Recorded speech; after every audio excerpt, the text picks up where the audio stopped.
Hello and welcome back to the Big Toon Chat. I've got Stephen alongside us, as always, me guest in, me so-called friendly guest now he is, and Kieran, the West Brom fan. How are you doing, Kieran? You all right? Yeah, good, guys. How are you? I'm very well, thanks. So we're going to do like a little preview show, Kieran. Your name sounds so alike. About the game on Sunday afternoon. Just your thoughts on it, Kieran, really. I mean, where do you start as a West Brom fan? What are you thinking at the minute, the position that you're in?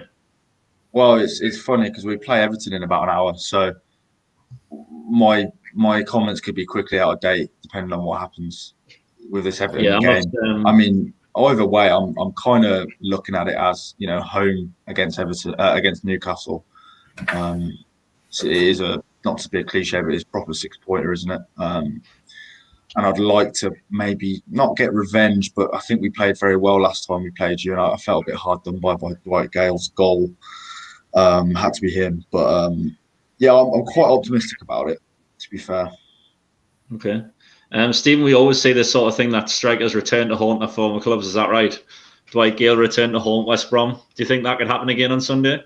Well, you were like it too. He did so well on loan at West Brom, scoring 20 odd goals in the season. That's phenomenal scoring statistics for Dwight Gale. Cause you know that's his level, championship level.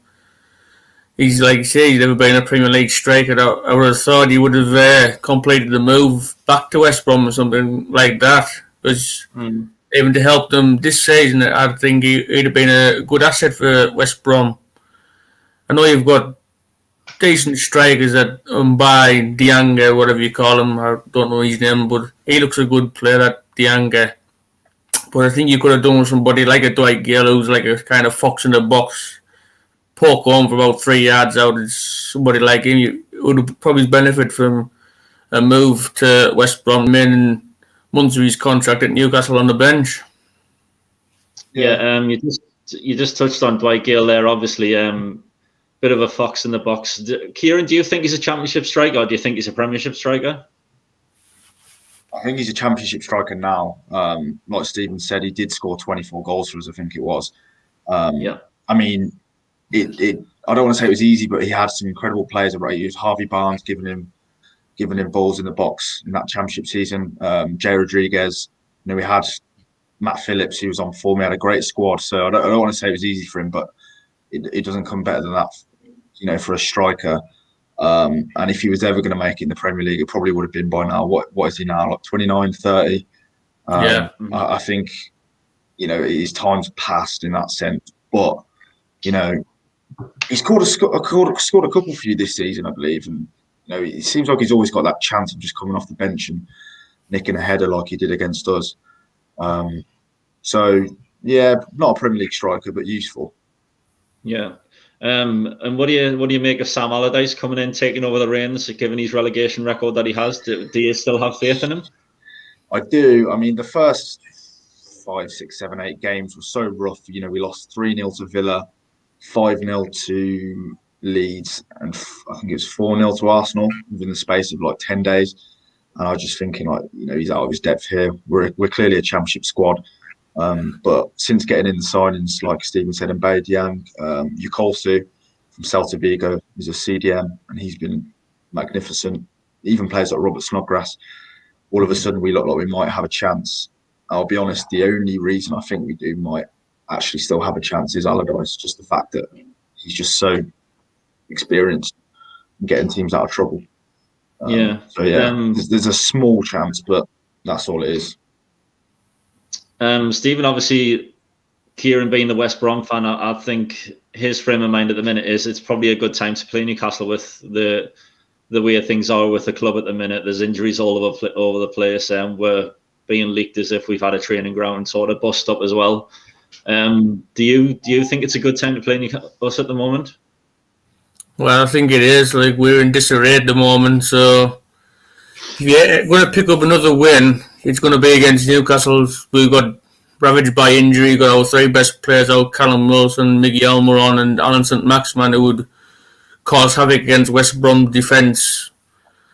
I'm sure of, but we've we really down to the bare bones, like in striker range. I mean, we've got say, as you say, Dwight Gale, Joe Linton, who's not a striker, and Andy Carroll. Now, I'd probably favour Andy Carroll just to rough up a couple of the central defenders and play balls up to him. I think that's going to be our out ball. I reckon on Sunday afternoon. That's what I think anyway. Yeah, Kieran, obviously Newcastle's last game was last Saturday evening against Wolves. And West Brom play tonight against Everton. Do you think Newcastle will have the advantage on Sunday afternoon because they've had a longer rest between games? Yeah, I think that will definitely factor in. I mean, maybe you could say it'll balance out with the injuries that you've got, and we have a pretty much have a fully fit squad. I think it's just Gibbs that might be out, and he's not really been starting anyway. And also, to be fair, we've got a couple of players coming back tonight from suspension and injury, which means they won't have played last weekend. So I wouldn't be surprised to see them back in, maybe a couple more changes, and then revert back to the usual starting XR against Newcastle. So, I think Allardyce will be fully aware of the fact that you guys have had a week's rest and we've had 2 days. But yeah, on paper you should do, but depends on what team we put out tonight. Stephen, do you think Sam Allardyce could come back and haunt Newcastle with the West Brom squad that he's got at the moment? Well, he did it with Sunderland, didn't he? He kept them up. Like you say, he's got a good reputation of keeping teams in the league. That's why he gets so many jobs from teams down the bottom end of the Premier League, with trying to help keep clubs in the league. I mean, you look at Nigel Pearson last season. You very nearly kept Watford up. Judging by the last couple of games, he would have kept them up. I am absolutely certain of that. But he went just through a technicality or something like that. But it's with Sam Allardyce, you know what you get. I mean, he was Newcastle manager and he didn't exactly pull up trees in Newcastle. He was hounded out after about 8 months. Didn't like his style of football, his Route 1 style. We're not a Route 1 style team. And he was always going to go. He did well at Bolton, but they loved the Route 1 style. I think that's what Allardyce started football is Route 1, punt it up to your striker, hope for you knock on, try and get a few chances that way, but you might have a chance. That's all I'm going to say. Kieran, I'm just curious as to what do you think about tonight's game against Everton? Do you think you've got a chance against them, or the way Everton are playing? We could maybe get a point. Like I'm very impressed with Everton this season. But they are still inconsistent in the way they always have been. And like with you guys having the extra bit of rest, they've played Monday, so they have 2 days less rest than us as well. So that could be a factor, travelling down from Liverpool. It could be a factor. And I've just actually seen us put out the same side that got the result against Brighton. So those couple of players aren't back in the starting 11. So if we've got that momentum, I definitely can see us getting a result. I think it's going to be 0-0. I think it's just going to be a boring 0-0. We shut up shop, maybe hit him on the counter, and I'd definitely take that. Okay. So just looking, obviously, the next 4 fixtures after the Newcastle game, you've got Crystal Palace, Chelsea, Southampton, Leicester. How many points do you see yourself getting from them? I'll say 4, maybe. I think we can get a result against Palace, and then maybe pick up a draw against either Southampton or Leicester, depending if they continue. They're not in great form at the moment. If they continue to drop, maybe we can pick up a point. But I don't think Chelsea have lost yet under Tuchel, so I'd be very surprised if we got anything there. That's interesting. What would be the scenario as a West Brom fan if you didn't manage to pick up any points in them 4 games? Would you consider yourself relegated? Yeah. I mean, if we don't get minimum 3 from the next 2, either a win against Everton or yourselves, possibly even 4, I think we're pretty much out of it. Because Fulham are doing so well at the moment. Wouldn't be surprised if they go and beat Spurs. So don't say that. Don't say that. I really hope not. But on the other hand of it, to be fair, they're keeping teams like you into it. If Fulham hadn't been doing so well, we'd look much more cut adrift. They're kind of bridging that gap, and we need them to crumble at the last minute and us to capitalise. That's how it's going to go if it does. I think the way things are going, it's probably going to come down to the last game of the season, because we've got Fulham away the last game of the season. Oh God, is that at home or away? Away. Down. Oh, so you won't be able to go then, because that's the last. I think that's the first weekend fans are allowed back in. So yeah, I hope not. It'd be a shame if it's not at St James's. So what would you say your prediction is for Sunday afternoon against Newcastle, bearing in mind that this has been recorded before the Everton game? I'm going to go with a reverse result from last time. I reckon we're going to win 2-1. I'll say. I mean, who's even available? Are you saying Andy Carroll? I don't know. Andy Carroll scores maybe, and then maybe Diagne and Pereira for us. And that's how I think it'll go. Pereira is a bit of a dangerous player, isn't he? I've watched him a couple of times. He's a bit of a nifty little player. I like him. Yeah, he's tricky. And it's interesting that Stephen said about Route 1 football. That there's no denying that with Sam Allardyce. But one thing I'll say is that Pereira's not been made to play that way. He's still playing on the ground, running through midfield, trying to pick out clever passes, balls in behind. So even though we are kind of hoofing up a bit more, he's definitely been given the creative freedom to just carry on what he's doing. And he's kind of, would you believe it? Maybe just that license to roam is really helping him. Yeah, you'll have to take him out of Shelby's pocket on Sunday afternoon, mind. Oh yeah, we'll see. Maybe a few years ago. Stephen, what would you say your prediction would be? Now, I would go with a 1-0 win. I'd be happy just for someone to score for us, to be honest with you, and to keep a clean sheet, because I know Dubravka obviously got partly blamed for the goal the other afternoon against Wolves. I'd like him to keep a clean sheet. I'd like the defence to maybe get that confidence up and keep a clean sheet between them as well. I don't know who's going to start, but we'll wait and see. And I'd like to see Joe Linton on the score sheet. I'd like people to stop criticising him. I'd like him to have a good game and maybe get him on the score sheet. Whether he starts or not is a different story. What do you think, Stephen? Sorry. I think I'd probably go with the same scoreline. I was thinking 1-0 myself. Just anything, just an own goal, just a tap in from the yard out.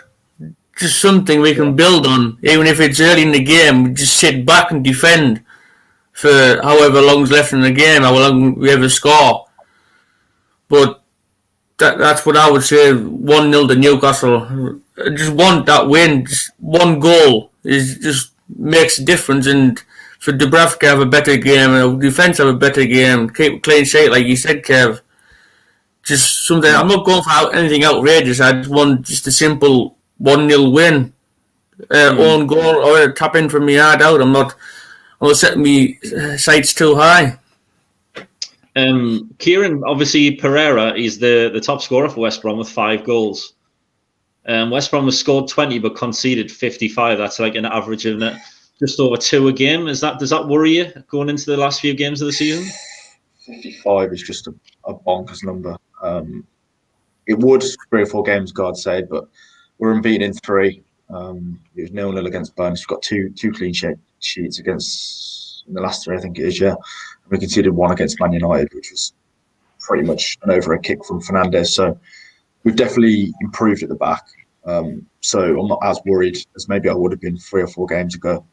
We looked to be solid. Okay. Liam's just mentioned a combined 11, Stephen, between West Brom and Newcastle. What would you say? Obviously, I would say Dubravka in goal for us. I don't.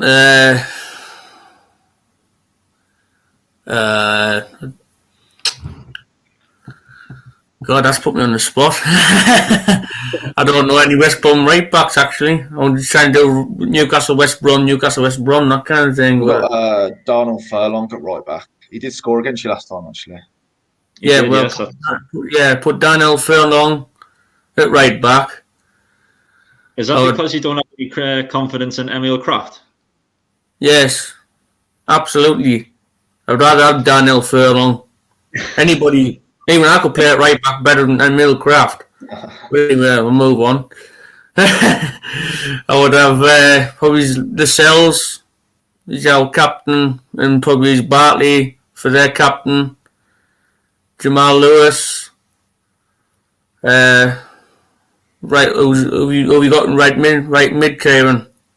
Right mid, it has been Snodgrass, maybe Matt Phillips, and Pereira's played there a few times as well. Depends on the formation. Would say probably is Matt Phillips because he's a good player. I would say Matt Phillips. Joe Willock, I would say. Centre mids for West Brom. Conor Gallagher.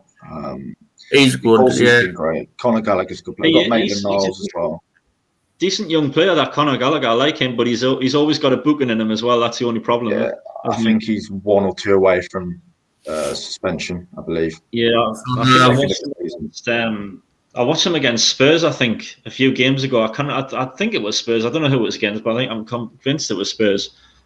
And just the little challenges outside the box, he's got to be careful sometimes with the challenges he throws in, because he's like Kelly, he's not scared of a challenge.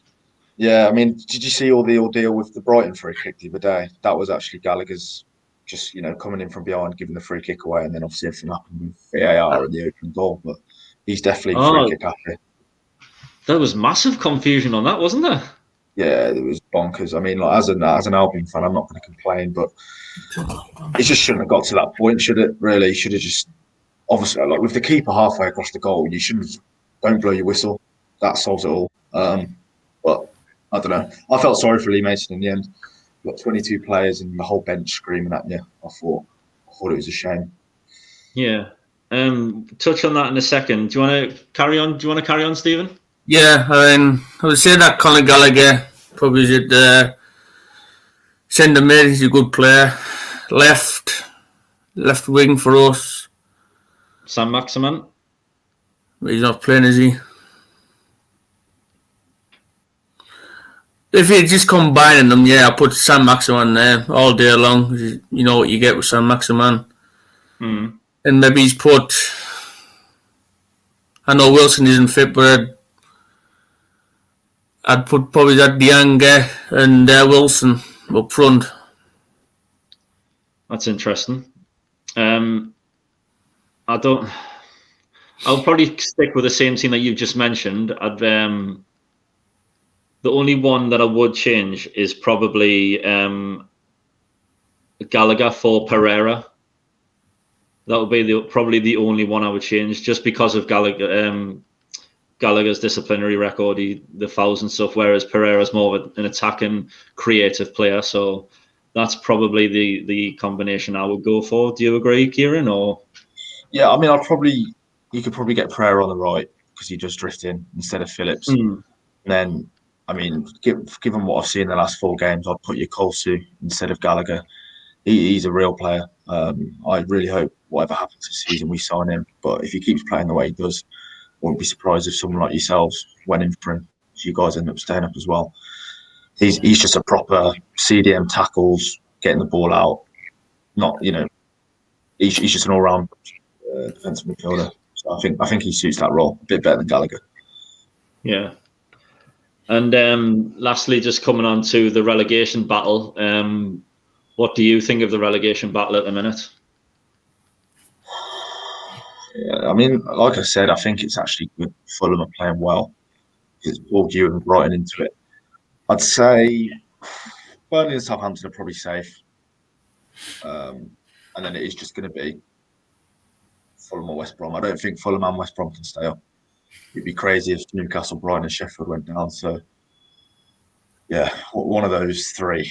4, sorry. Stephen, what's your thoughts? Do you think Burnley and Southampton are safe? I think Southampton are. I would stretch to say Burnley are as well. I mean, Brighton's are out by a long chalk. I thought they were very unlucky against West Brom. I think West Brom used up all their luck in that one game to get the win against.